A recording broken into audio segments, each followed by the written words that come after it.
I'm Emma Roodhouse. I'm a curator at Colchester and Ipswich Museums and a researcher into Constable's early years here in Suffolk. My name's John Day. I run the East Anglian Traditional Arts Centre, and I was asked along for a really pleasant day looking at Constable country.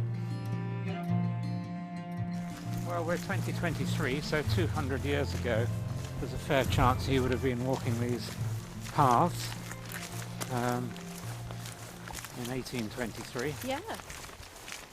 One of the routes he had to walk regularly was to Dedham, to school. So as a schoolboy, he's all of this kind of visual memory of the landscape is just it becomes ingrained in him because he's regularly walking a route from his home in East Bergholt to Dedham to go to school from about the age of 7.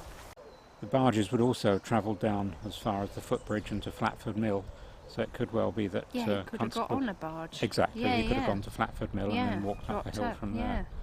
But he came to school in Dedham, and it's now called the Old Grammar School, and it's on the corner of the lane that leads up to the recreation ground and park, near the War Memorial, opposite the pub, the Duke of Marlborough. And I'm now raking up my memory, but is it Grimwade who was the headmaster? Yeah, Dr. Exactly. Dr. Grimwade is not a headmaster that you'd want to sit outside his office for very long, is it? Quite a scary name. But I think actually the first school that Constable attended was in Lavenham, but he was pretty poorly treated. It was not a very nice system there, and older boys would pick on the younger ones. So his parents got him out of the Lavenham school and into Dedham, and from about the age of 7 he would have walked, from East Bergholt to Dedham. And Grimwade, by all means, seems to have been a sympathetic headmaster, and refers to Constable as being sort of a bit daydreaming about painting and artworks. And there's a portrait of Grimwade, isn't there? There is in the Colchester collection, which shows him. And then when he's at Dedham Grammar School, his headmaster says that Constable is not really paying attention in lessons, and he's sort of dreaming about being in his painting room rather than maths or whatever they were doing. Squirrel. There's a squirrel. Yeah. Always got to have squirrels. Constable painted a whole series of views of East Bergholt, didn't he?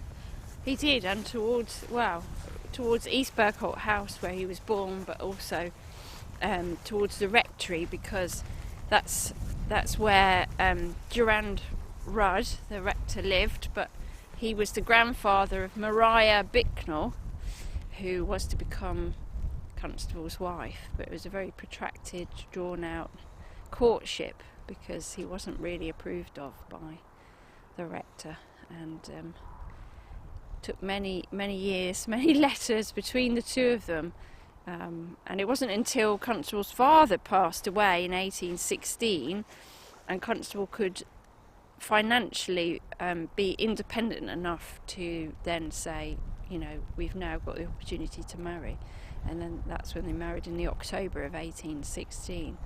So, even though Constable's family were of a wealthy background, was it more the industry that they were involved in wasn't approved? I think it was Constable's, his profession as an artist. It wasn't necessarily seen as somebody who would be financially secure enough either, and not entirely approved of at the time.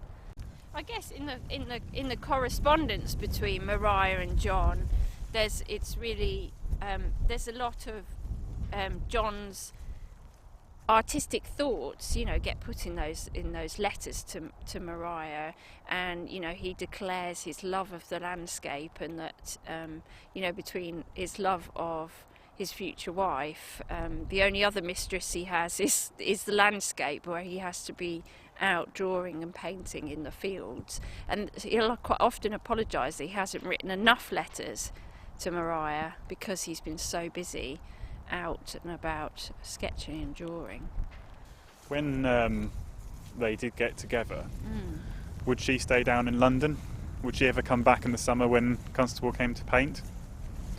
No, she generally lived in London. I mean, she was having children from pretty much early on in their marriage, so I think having to travel with young children at that time wasn't always easy, but he did bring his family back, you know, to the area that he was born in, and even later on in his life he brings his children back to, you know, to East Bergholt, to introduce them into the places that he loved. But the family house in East Bergholt had been sold by the time Constable was married with children, so one wouldn't really expect him to come back once his parents had died, because at some stage he'd had quite a tribe of children and it would have been a big operation to bring them back.